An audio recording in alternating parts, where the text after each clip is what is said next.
नमस्कार साथियों, एक बार फिर से स्वागत है आप सभी का इस व्यंजन संधि के महाकुंभ में। दोस्तों, इससे पहले वाले जो वीडियो थे उनमें हमने व्यंजन संधि के दो भाग पढ़े थे, जिसमें हमने पहला जो नियम था वो पढ़ा था घोष व्यंजन संधि नियम। कौन सा पढ़ा था दोस्तों? घोष व्यंजन संधि नियम। उसके बाद में जो दूसरा हमने पढ़ा था वो पढ़ा था अनुनासिक व्यंजन संधि का नियम, कि अनुनासिक व्यंजन संधि कैसे होती है। तो वो दो नियमों का अध्ययन करने के बाद में हम पहुंचे आज तीसरे नियम पर। किस पर पहुंचे दोस्तों? तीसरे नियम पर। पहले हमने देखा था कि घोष नियम में क्या होता था कि किसी भी अघोष के साथ में जब घोष मिलता था तो वो अघोष भी अपने घोष में बदल जाता था। ये पहला नियम था। और दूसरा ये था कि किसी भी पहले और तीसरे वर्ग के पहले और तीसरे वर्ण के साथ में यदि म मिलता है तो क्या होता है? पहला और तीसरा भी अपने पांचवें में बदल जाता है। और उसी अनुनासिक का ये तो था क्या उत्तर, और पूर्व पद हमने पढ़ा था दूसरा भाग जिसका, कि यदि मैं के साथ में कैसे लेकर के है तक कोई भी वर्ण शामिल होता है, मिलता है, तो मैं किस में बदल जाता है? उसके अनुसार पंचम में, और यस है तक में अनुस्वार में बदल जाता है। ये हमने नियम पढ़ा था। इसकी अधिक जानकारी के लिए आप पिछला वीडियो देख सकते हैं, आपको अच्छे तरीके से समझ में आ जाएगा। यहाँ पे हमने हल्का सा एक विचार प्रस्तुत किया, उसको जोड़ा है ताकि हम समझ सके आगे। जिन्होंने पिछला वीडियो आप उसमें शामिल रहे होंगे, मैं उम्मीद करता हूं, तो आप इसमें सीधे जुड़ जाएंगे। चलिए आज हम तीसरे नियम के बारे में बात करते हैं, और आज हमारा जो नियम है वो है अघोष व्यंजन संधि। कौन सा है दोस्तों? अघोष व्यंजन संधि। देखिए, जब घोष के साथ में संधि हो सकती है तो अघोष के साथ में भी हो सकती है, और जब अघोष के साथ में संधि हो सकती है तो घोष के साथ में भी हो सकती है। पहले वाला जो नियम था वो हमारा क्या था कि अघोष प्लस घोष। क्या था? अघोष प्लस घोष। लेकिन ये नियम कौन सा है? ये अघोष व्यंजन संधि का है। मतलब परिवर्तन किसमें होगा? अघोष में होगा। जो नया रूप बनेगा वो किसका बनेगा? अघोष का बनेगा। तो देखिए यहां पे इसका नियम क्या कहता है कि किसी भी घोष के साथ में जब अघोष मिलेगा, क्या करेगा? अघोष मिलेगा तो घोष भी अपने अघोष में बदल जाएगा। अपने अघोष में बदल जाएगा। दोस्तों एक बात स्पष्ट कर दूं मैं आपके सामने, कई साथी विद्वानगण इस संधि को मानते ही नहीं, ये नियम उनके हिस्ट्री ज्योग्राफी में है ही, लेकिन मेरा जहां तक मानना है कि इसके कई सारे शब्द हैं जो भी हम देखेंगे हमारे सामने। हालांकि हम कह सकते हैं कि जो उद उपसर्ग को नहीं मानते हैं, उत को मानते हैं, तो उनके लिए नहीं होगा, लेकिन कई ऐसे शब्द भी हैं जो दे से अंत करते हैं, दे पे जिनका अंत होता है, तो वो संधि कौन सी होगी? वो तो घोष से ही शुरू होगी, घोष के साथ में अघोष शामिल होगा। तो यहाँ पे क्या है, यहाँ पे जो हमें उदाहरण मिलते हैं वो सिर्फ दे के उदाहरण मिलते हैं। किसके उदाहरण मिलते हैं दोस्तों? सिर्फ और सिर्फ दे के उदाहरण मिलते हैं। दे के साथ में क्या क्या मिलेगा? दे के साथ में मिलेगा अघोष। अब आपको ये पता होना चाहिए कि घोष और अघोष क्या है। हमने पिछले दो वीडियो पढ़े हैं, और इससे पहले जब हमने वर्ण विचार पढ़ा था तो उसमें खूब सारा अच्छे तरीके से हमने अध्ययन किया था कि घोष और अघोष क्या होता है। अब देखिए, ये दे क्या हमारा? दे है घोष, क्योंकि पहली और दूसरी पंक्ति कौन सी होती है? अघोष। तीसरी चौथी पांचवी घोष, तो ये तो तीसरी है, तो ये तो घोष हो गया। अब घोष के साथ में क्या मिलेगा? अघोष। अघोष में भी देखिए क्या क्या है? क है, त है, थ है, प है और फ है। कुछ इस प्रकार के उदाहरण जो हमें देखने को मिलते हैं, इसमें बहुत ही कम है। ये जो चार पांच हैं वही मिलेंगे आपको, क, त, थ, प और फ, माफ कीजिएगा, श। ये पांच ही वर्ण मिलते हैं इसमें। अघोष के जो शब्द हैं, यानी कि जिस शब्द का आरंभ होता है उनके आगे ये पांच ही वर्ण हमें दिखाई देंगे।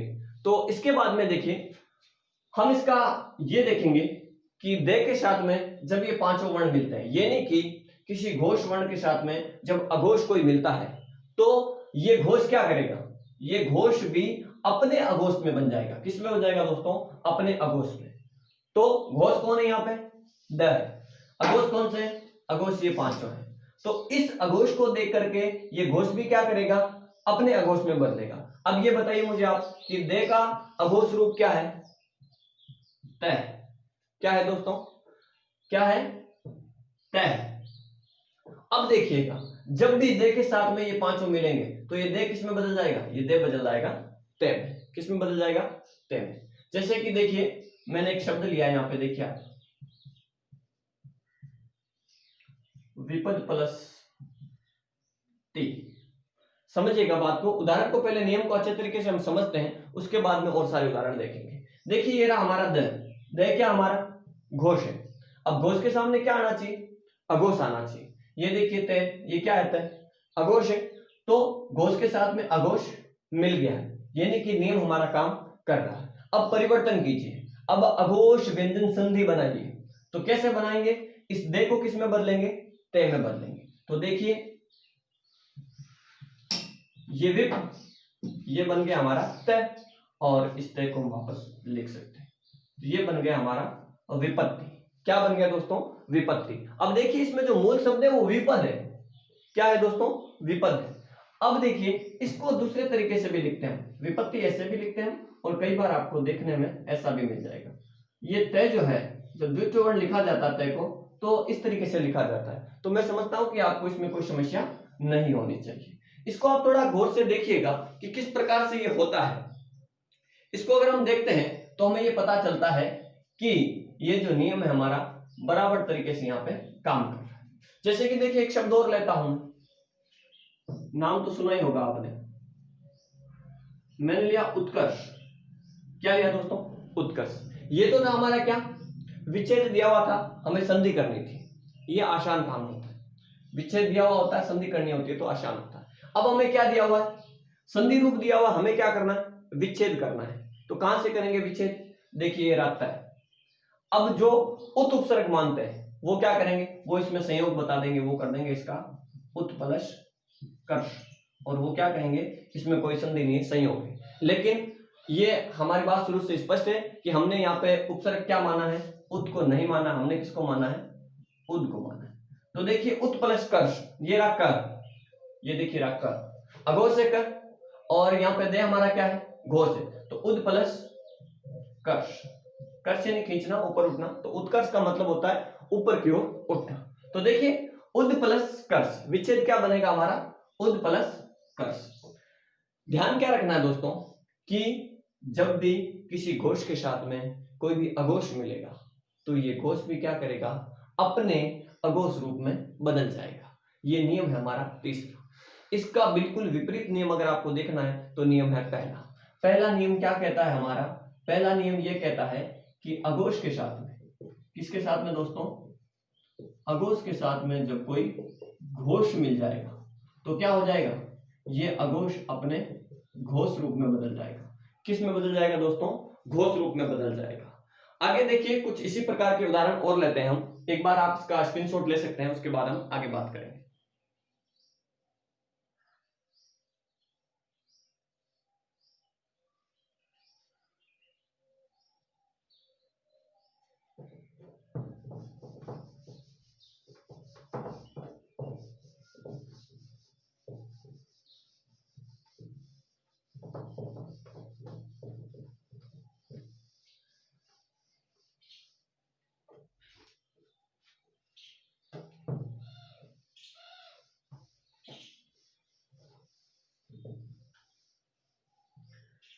देखिए दोस्तों आगे बढ़ाते हैं हमारी बात को, और क्या क्या होता है। जैसे कि देखिए एक शब्द लिया मैंने,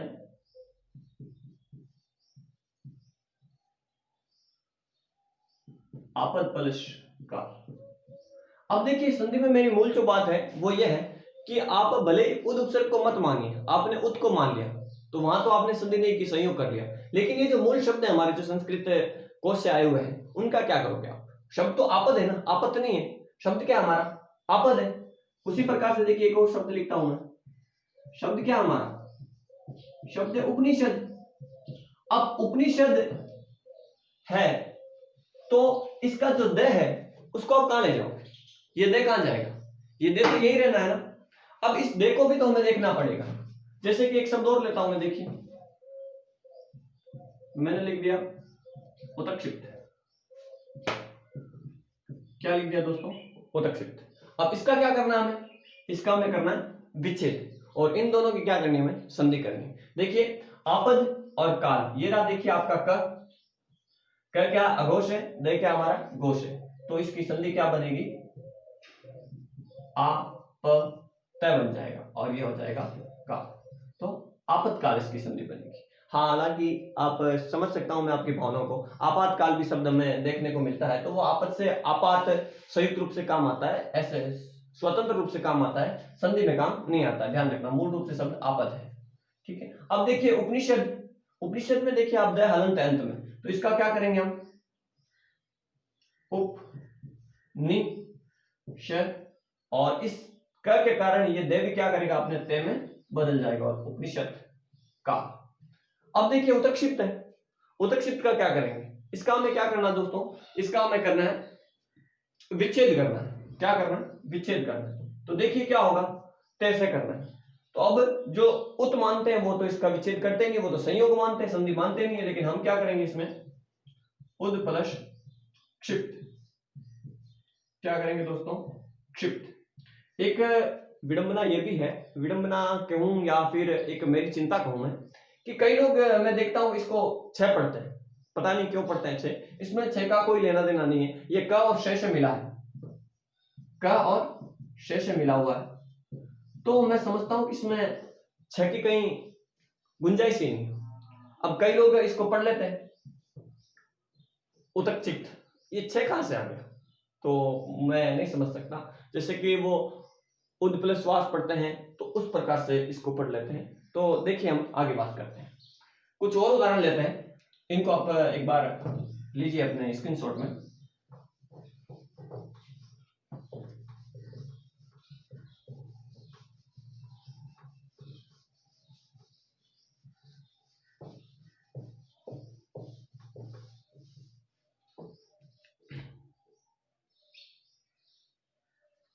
जैसे कि देखिए एक शब्द लिया मैंने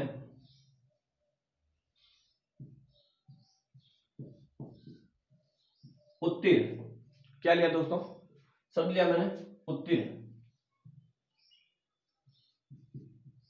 शब्द लिया मैंने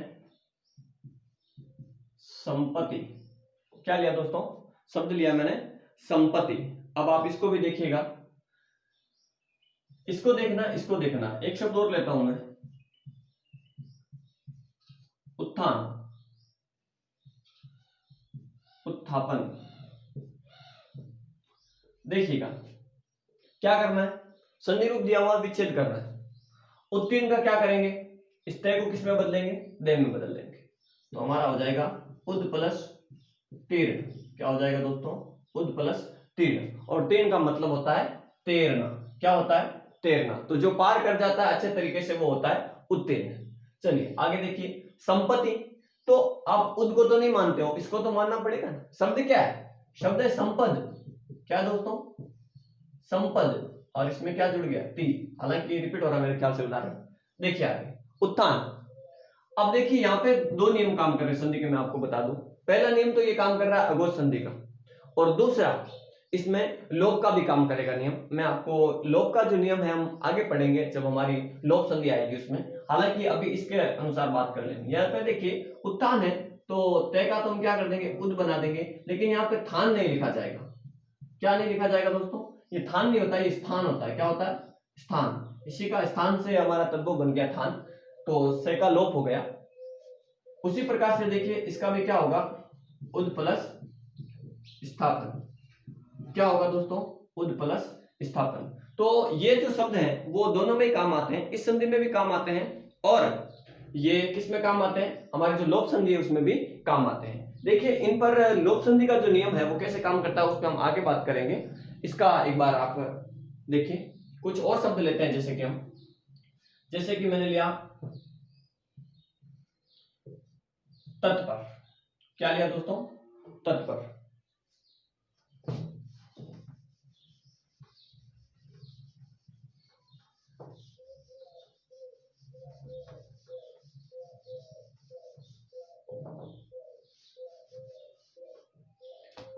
देखिए जैसे कि मैंने लिया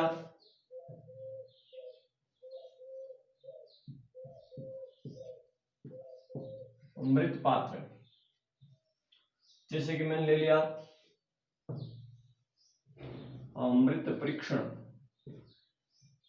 मृत परीक्षण। देखिए इन शब्दों को, सबसे पहला देखते हैं हम तत्पर। अब इसमें भी देखिए कई विद्वान इसको तत् मानते हैं। क्या मानते हैं? तत्। लेकिन संस्कृत में जो मूल ग्रंथ है उसमें तत् नहीं तद दिया हुआ है। जिस प्रकार से उद को माना गया है उस प्रकार से ही तत् को माना गया है। देखिए आगे, तो इसका हम क्या करेंगे? तद प्लस पर। क्यों करेंगे? ये आपका हमारा, और इस पैक को देख कर ये दे भी किस में बदल जाता है? तय में बदल जाता है। किस में बदल जाता है दोस्तों? तय में बदल जाता है। तो इस बात को भी हमें ध्यान रखना है। अब देखिए आगे, जैसे कि मैंने लिया मृत परीक्षण, तो मृत परीक्षण में देखिए शब्द मृत नहीं होता है, शब्द होता है मृद। क्या होता है? मृद। मृद का मतलब मिट्टी, मृदा। तो मृत परीक्षण मतलब मृदा का परीक्षण।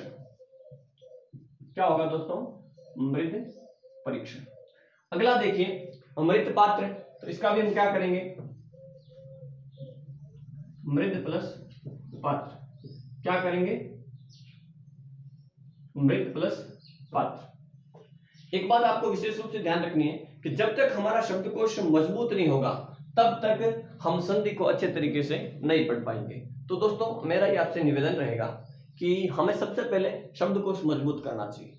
मूल शब्द जो क्या है, शुद्ध शब्द क्या है, उनका ज्ञान हमारे पास होना जरूरी है। जैसे कि देखिए एक शब्द और लेता हूं मैं,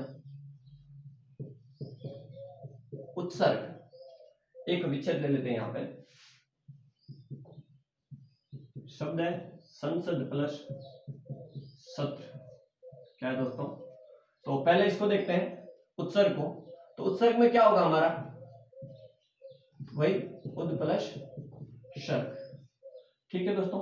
आगे देखिए, अब संसद प्लस सत्र, ये देखिए श आ गया आपका। क्या आ गया? श आ गया। और क्या होगा? ये रद्द है, तो क्या करेंगे? संसत शत्र। क्या होगा दोस्तों? संसत सत्र।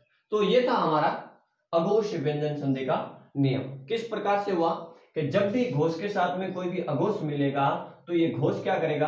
अपने अघोष में बदल जाएगा। जैसे कि घोष है हमारा दे, तो दे का अघोष क्या होता है? दे का अघोष होता है तय, तो तय में बदल जाता है। उसी प्रकार से जैसे कि हमने पढ़ा था घोष व्यंजन संधि का नियम, उसमें क्या होता था? यहाँ पे अघोष होता था, अघोष के साथ में कोई घोष मिलता था, तब ये अघोष क्या करता था? इस घोष को देख करके अपने घोष में बदल जाता था। तब हमने देखा था कि तय किस में बदल जाता है? दे में बदल जाता है। ध्यान रखिएगा इस बात का। तो इसका जो अगला नियम है वो हम पढ़ेंगे, आप स्क्रीनशॉट लो उसके बाद।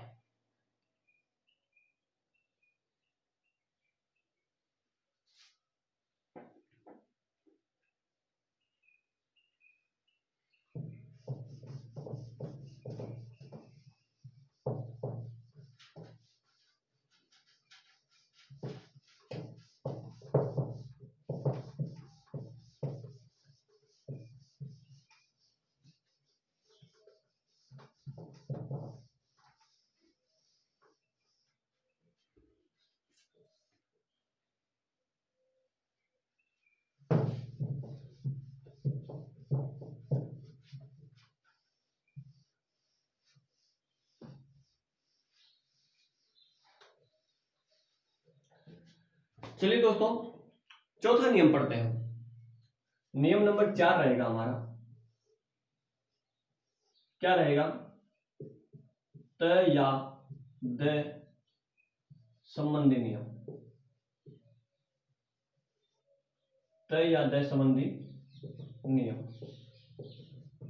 अब इसमें भी मैं आपको एक बात बता देता हूं कि कई लोग इसको सिर्फ तय संबंधी नियम बताते हैं, दे को लेते ही नहीं। लेकिन मैंने यहाँ पे दे को लिया है। क्यों लिया है? क्योंकि मैं उद उपसर्ग को स्वीकार करता हूं, और ये नियम मेरा बनाया हुआ नहीं है, ये पीढ़ियों से आया हुआ नियम है, संस्कृत भाषा से आया हुआ नियम है।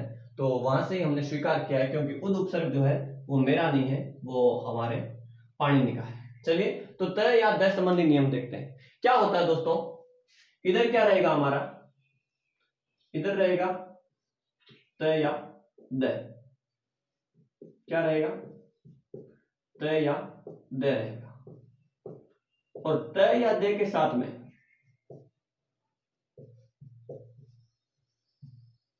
देखिए, त या दे के साथ में जब भी क्या होगा, मान लो जैसे कि हमने मान लिया कि च मिल गया, क्या मिल गया दोस्तों, च मिल गया, तो ये त या दे भी क्या करेंगे, ये भी क्या करेंगे, च बन जाएंगे। क्या बन जाएंगे, च बन जाएंगे।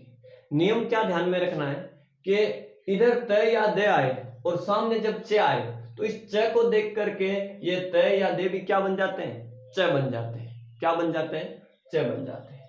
ठीक है दोस्तों, अब देखिए इसमें भी क्या होगा, जैसे कि मैंने यहां पे ले लिया 6, 6 अगर आ जाता है या च अगर आ जाता है, इसको दोनों को साथ में ले लेते हैं, ऐसे करते हैं, च या छ, च या छ कोई भी आ जाता है तो क्या होगा, ये त या दे क्या करेंगे, च में बदल जाएंगे। च आएगा तो चच बन जाएगा और छ आएगा तो क्या बन जाएगा, च और छ बन जाएगा। क्या बन जाएगा, च या छ बन जाएगा। इस बात का ध्यान रखना। तो ये दोनों का नियम एक ही है कि च या छ सामने हो और इधर क्या होना चाहिए, त या दे होना चाहिए। तो इस च और छ को देख करके ये क्या करते हैं, ये भी च में बदल जाते हैं। किस में बदल जाते हैं दोस्तों, च में। अब ये क्यों हुआ है, ये उच्चारण की सुविधा से हुआ है। पहले किसी ने शब्द बोल दिया हमारे बुजुर्गों ने बहुत पुराने समय में, और उसी को फिर हमने नियम में रूप में ले लिया। अब देखिए ज, ज अगर आ जाता है तो क्या हो जाएगा, ये ज बन जाएगा। अब तो बहुत आसान हो गया नियम हमारे लिए समझना। क्या हो जाएगा, ज हो जाएगा। ध्यान क्या रखना है दोस्तों कि इधर क्या होना चाहिए, इधर होना चाहिए त या दे होना चाहिए। क्या होना चाहिए, त या दे होना चाहिए। और इधर क्या होना चाहिए, च हो गया तो च बन जाएगा, छ आ गया तो च बन जाएगा, ज आ गया तो ज बन जाएगा। जैसे कि मान लो और लेते हैं, यदि ट आ गया तो क्या बन जाएगा, ट बन जाएगा। यदि ड आ गया तो क्या बन जाएगा, ड बन जाएगा। यानी कि समझना क्या है कि ये त और दे जो है वो ऐसे हैं कि अगले को देख करके उसके अनुसार बदल जाते हैं। क्या करते हैं, अगले को देख करके उसके अनुसार बदल जाते हैं। जैसा अगला है वैसे ये बन जाते हैं। अगला छ है तो ये च बन गए, च है तो च बन गए, ज है तो ज बन गए, ट है तो ट बन गए, ड है तो ड बन गए। हो रहा क्या है, और लीजिए, यदि ले आ गया तो क्या होगा, ये ले बन जाएंगे। क्या बन जाएंगे, यदि अगर ले आ गया तो ये क्या बन जाएंगे, हमारे ले बन जाएंगे। अब इसके बाद जो महत्वपूर्ण जानकारी हमारे सामने आती है, इसमें थोड़ा सा परिवर्तन है, उसको आप थोड़ा संभल करके देखिए। जैसे कि इस त या दे के बाद में है आ जाता है। क्या आ जाता है दोस्तों, है आ जाता है। तो देखिए दोनों में परिवर्तन होता है। ये जब हमने व्यंजन संधि की शुरुआत की थी तब हमने ये पढ़ा था शुरू में कि कभी कभी क्या होता है, एक व्यंजन में परिवर्तन होता है और कभी कभी ऐसे होता है दोनों में ही परिवर्तन हो जाता है। क्या होता है, व्यंजन संधि में होता है ऐसा, कभी कभी एक में परिवर्तन होता है लेकिन कभी कभी दोनों में ही हो जाता है। तो यहाँ पे क्या होता है, दोनों में परिवर्तन हो जाता है। तो यदि तय आता है तो तय का तो बन जाता है दे, और दे आता है तो दे का दे ही रहेगा। लेकिन इन दोनों को देख करके ये है किस में बदल जाता है, ये बदल जाता है ध में। किस में बदल जाता है दोस्तों, ध में बदल जाता है। क्या ध्यान रखना है, इधर क्या आ गया, मान लो तय आ गया और यहाँ पे क्या हो गया, सामने है तो ये तय किस में बदलेगा, दे में बदलेगा। है किस में बदलेगा, ध में बदलेगा। चलो मान लिया जाए इधर दे आ गया तो दे का तो दे ही रहेगा, लेकिन इस दे को देख करके ये है क्या करेगा, ध बन जाएगा। क्या बन जाएगा, है बन जाएगा। तो है क्या करेगा, ध बनेगा। तो इसमें भी क्या हो रहा है दोस्तों, हमारा परिवर्तन हो रहा है। क्या हो रहा है, परिवर्तन हो रहा है। आखिरी जो सबसे महत्वपूर्ण इसका नियम है वो देखिए, आप थोड़ा ध्यान रखिएगा इसमें।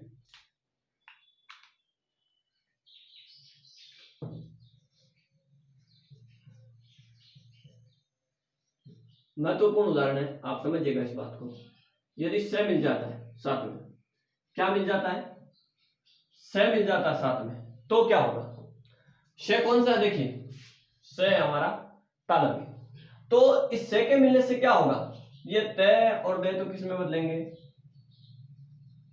च में बदलेंगे। किस में बदलेंगे, च में बदलेंगे।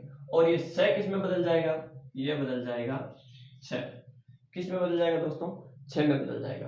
अब ध्यान ये रखना है कि यदि ये स स्वर रहित है तो यहाँ पे 6 भी ऐसा आएगा, और यदि स ऐसा मिलता है तो ये 6 कैसा हो जाएगा? ऐसा हो जाएगा। इस बात का ध्यान रखना आप विशेष रूप से। ये थोड़ी सी विशेष संधि है यहाँ पे, इसको आप देखिए मैंने थोड़ा अलग तरीके से लिखा है, आप इसको समझिएगा। अब देखिए इनके कुछ उदाहरण लेते हैं हम, और उन उदाहरणों से हम समझते हैं कि क्या होगा। जैसे कि देखिए यहाँ पे एक शब्द लिया मैंने,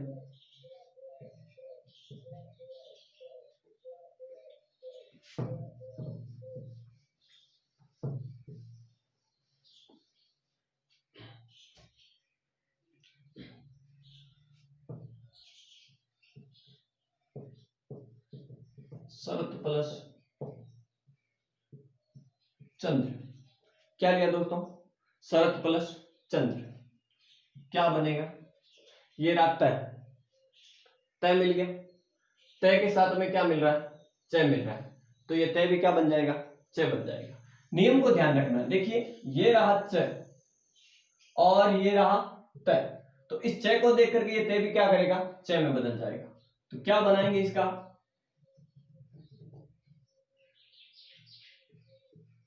शरत चंद्र। क्या बन जाएगा? शरत चंद्र। अब देखिए यहां पे क्या होगा? यहां पे यदि सामने क्या आ जाता है? यहां पे आ जाता है 6 सामने, जैसे कि मैंने यहां पे लिख दिया, देखिए उद प्लस छादन। क्या लिख दिया? छादन। छादन का मतलब होता है ढकना, जिसको कहते हैं छा दिया, ढकना, तो उसे कहते हैं छादन। तो देखिए इसका क्या बन जाएगा? ये रहा ऊ का ऊ। अब दे किस में बदलेगा? दे बदलेगा चे में। क्यों बदलेगा? क्योंकि दे के सामने क्या आ गया है? 6 आ गया। क्या आ गया दोस्तों? 6। अब 6 का क्या करेंगे हम? 6 का 6 लिखेंगे, तो उच्चादन। क्या बन जाएगा दोस्तों? उच्च छादन। अब देखिए और लेते हैं, जैसे कि एक शब्द है विपद। क्या शब्द है? विपद। अभी अभी हमने पढ़ा था। इसके सामने यदि मैं लिख दूं जाल, क्या लिख दूं? विपद प्लस जाल, तो क्या हो जाएगा हमारा? ये रद है और ये रज है, क्या बन जाएगा? विपद जाल। क्या बन जाएगा दोस्तों? विपद जाल। ध्यान में क्या रखा हमने कि जब भी इन वर्णों के साथ में त या दे मिलेगा तो इनको देख करके ये क्या करते हैं? इनके जैसे ही हो जाते हैं। है को देख करके दे बन जाते हैं, और है खुद किस में बदल जाता है? ध में। शे को देख करके चे बन जाते हैं, और ये शे किस में बदल जाता है? छे में बदल जाता है। ये क्यों होता है? क्योंकि ये भी तालवी है और ये भी तालवी है। इस बात का ध्यान रखना। अब देखिए एक शब्द लिया, जैसे कि मैंने बृहत प्लस टीका। क्या लिया दोस्तों? बृहत प्लस टीका। अब देखिए होना क्या चाहिए था? ये रहा हमारा त और ये रहा हमारा ट। मैं आपको दोनों उदाहरण दे रहा हूं, तय का भी दे रहा हूं और दे का भी दे रहा हूं। देखिए ये रहा त, ये रहा द, ये रहा द। सिर्फ दे उद उपसर्ग में ही नहीं है, ये देखिए दे के शब्द भी हैं, तो आपको यहाँ पे संधि को लेना पड़ेगा। तय और दे बोलना चाहिए। जहां तक मेरा ज्ञान है उसके अनुसार मैं बता रहा हूं। आगे आपकी अपेक्षाएं जो है, आपका जो सुझाव है वो आमंत्रित है। देखिए ब्रीथ प्लस टीका का हम क्या करेंगे? ये हम करेंगे, तय का क्या बन जाएगा? तय बन जाएगा। बृहट टीका। टीका का मतलब होता है कोई भी पुस्तक लिखी हुई होती है उसके वापस से संक्षिप्तीकरण में, या फिर आप कह सकते हो सारगर्भित, जब वापस से एक कोई छोटी पुस्तक उस पर लिखी जाती है तो उसको बोलते हैं टीका। जैसे कि हमारे रामायण पर अनेक टीकाएं लिखी गई है, उस प्रकार से। अब देखिए बृहत का मतलब होता है बड़ा, तो बड़ी जो टीका होती है वो बृहत टीका कहलाएगी। अब देखिए अब देव मैंने लिया उद प्लस डैन। क्या लिया? उद प्लस डैन। अब कई लोग यहाँ पे क्या करते हैं? उद प्लस डैन करते हैं। बनना क्या? उड्डयन ही बनना है। तय आएगा तो भी डे बनेगा और दे आएगा तो भी डे बनेगा। आपके लिए दोनों स्थितियां संभव है। देखिए आप, तो उद प्लस डैन, तो हम क्या करेंगे? उड्डयन कर देंगे। क्या कर देंगे दोस्तों? उड्डयन।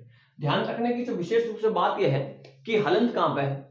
हलंत है इधर वाले में, दे में हलंत है, तो वापस हलंत हमें कहाँ लगाना है, पीछे वाले में लगाना है, ने की आगे वाले में लगाना है।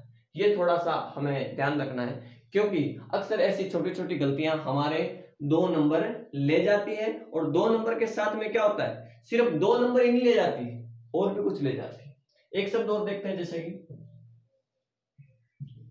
उद प्लस लेख, क्या लिखा हमने, उद प्लस लेख। देखिए क्या आ गया है, ले आ गया, ले से पहले क्या है, दे है, तो क्या बनेगा, उल्लेख। क्या बन जाएगा दोस्तों, उल्लेख बन जाएगा, क्योंकि यहाँ पे क्या था, ले, यहाँ पे क्या था, दे।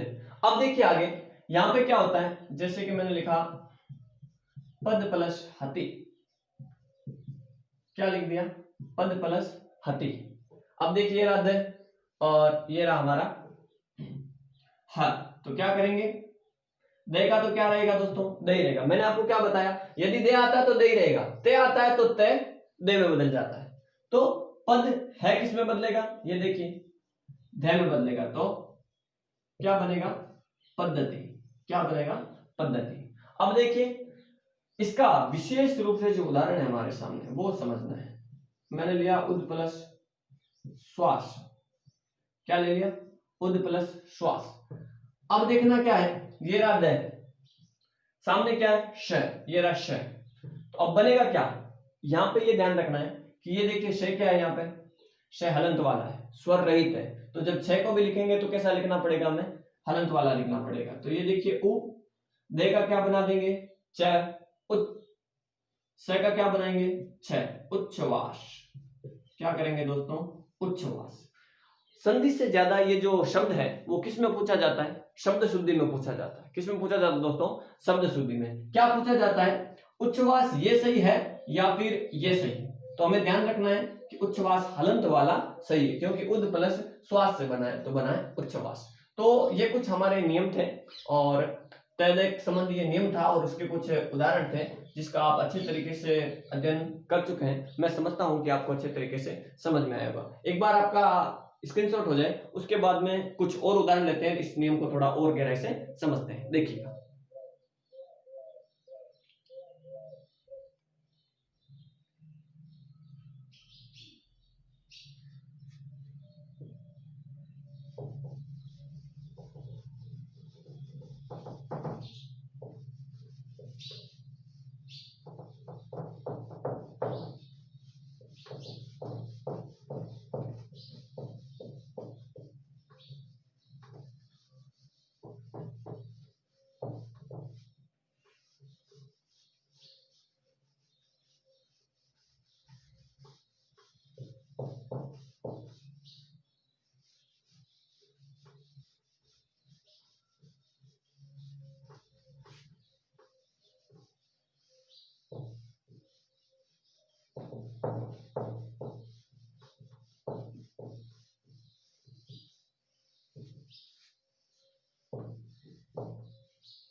देखिए दोस्तों, एक शब्द लिख रहा हूं मैं आपके सामने,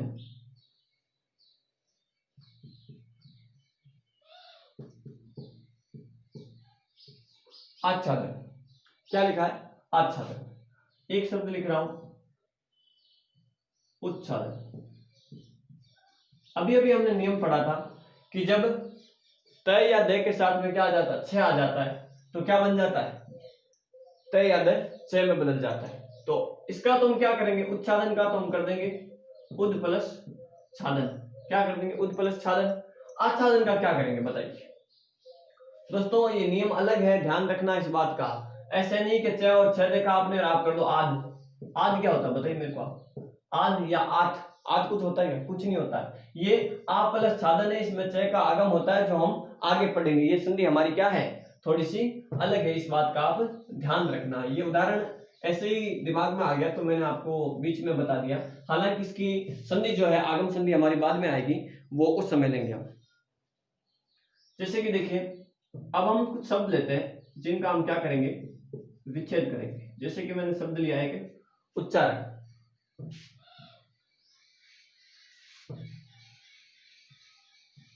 एक लिया मैंने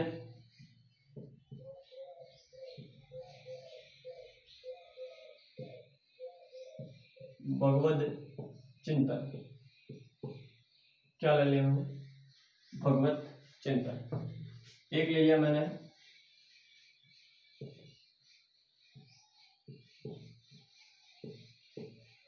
भगवत लीला, क्या ले लिया, भगवत लीला। इनको देखिए आप, जैसे कि मैंने ले लिया एक उल्लास, क्या ले लिया, उल्लास। और देखिएगा, जैसे कि मैंने ले लिया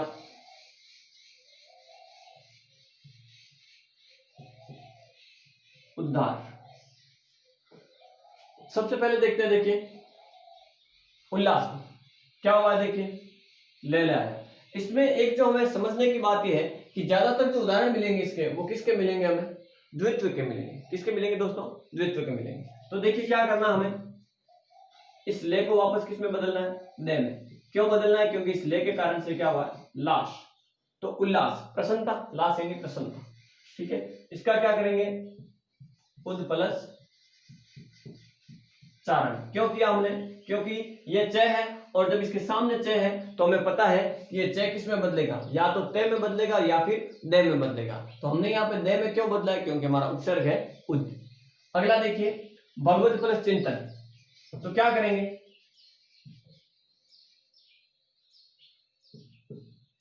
ये भगवत, सॉरी माफ कीजिएगा, भगवत चिंतन है, च लगाना था यहाँ पे, भगवत चिंतन कीजिएगा।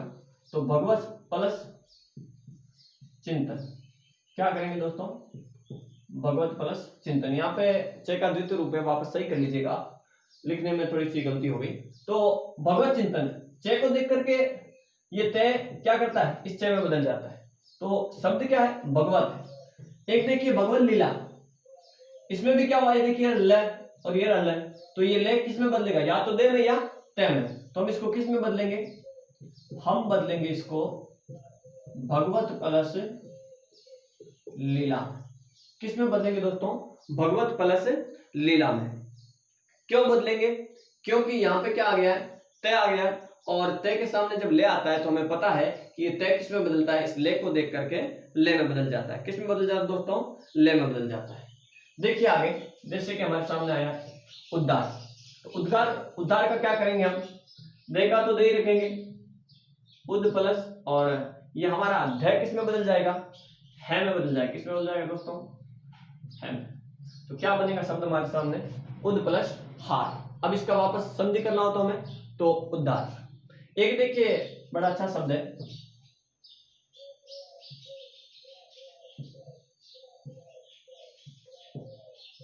अच्छे तरीके से अध्ययन करना है, उच्छृंखल।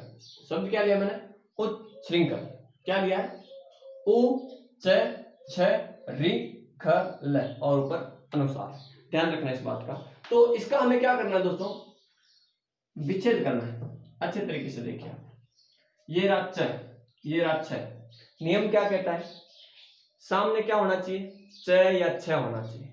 तो उस च या छ को देख करके त या द, वो भी क्या होते हैं, च बन जाते हैं। तो देखिए ये रहा च, तो इसको किस में बदलना है, पहले तो इस च को बदलिए। किस में बदलोगे, त या द में बदलेगा। तो हम यहाँ पे इसको किस में बदलेंगे, द में बदल दिया, ठीक है। अब देखिए सामने आ गया छ, तो छ को तो छ ही रखना चाहिए हमें, क्योंकि ये रहा छ और ये रहा छ। लेकिन दोस्तों इसमें मैंने आपको दो नियम बताए थे। आखिरी जो देखिए यहाँ पे अभी भी दिख रहा है आपको, आखिरी जो नियम लिखा था मैंने यहाँ पे लाल पेन से, उसको आपको विशेष रूप से ध्यान में रखना है। यही कंफ्यूजन है यहाँ पे, ये समस्या जो है वो विशेष रूप से हमें ध्यान रखनी है। एक दो उदाहरण और लेते हैं, आज की कक्षा का हमारे समापन होने वाला है। तो देखिए उद प्लस, यहाँ पे जो छ है इसको छ नहीं रखना हमें, क्योंकि शब्द क्या है, श्रृंखल नहीं है, शब्द है हमारा श्रृंखल। क्या है, श्रृंखल। क्या है दोस्तों, श्रृंखल है। तो इसको हमें विशेष रूप से ध्यान रखना है। ये जो श है ये आपका कौन सा है, ये तालव्य है, ध्यान रखना इस बात का। विशेष बिंदु आपके लिए बता दूं, इस श के साथ में जब भी हम क्या जोड़ते हैं, र या री जोड़ते हैं, तो ये से का जो लिखने का तरीका है देवनागरी लिपि में कैसे हो जाता है, ऐसे हो जाता है। जैसे कि मैं बता दूं आपको, श्रृंगार नाम लिखते हैं तो हमारा शुद्ध रूप ये होता है। क्या होता है दोस्तों, ये होता है। अगर आप इस श्रृंगार को ये लिखते हो तो ये गलत हो जाएगा। क्यों गलत हो जाएगा? क्योंकि श और रे और ये री और ए, तो दो स्वर एक साथ नहीं हो सकते, या तो ए होगा या री होगा, तो इसलिए ये श्रृंगार गलत हो जाता है, ये सही हो जाता है। तो देखिए कुछ इस प्रकार के जो हमारे उदाहरण थे वो हमारे सामने आए हैं। जैसे कि एक शब्द और लिया मैंने, सत प्लस जन। क्या ले लिया? सत प्लस जन। अब इसका क्या करेंगे हम, ये जय है तो इस जय को देख करके ये तय भी किस में बदल जाता है, जय में बदल जाता है। तो क्या हो जाता है? सज्जन। क्या हो जाता है दोस्तों? सज्जन। तो इस प्रकार से तय और दय की संधि हमारी जो थी वो हमारे समझ में आई है। उम्मीद करता हूं मैं आपको समझ में आई होगी। अगला जो विस्तार है वो हम आगे पढ़ेंगे। तब तक के लिए धन्यवाद।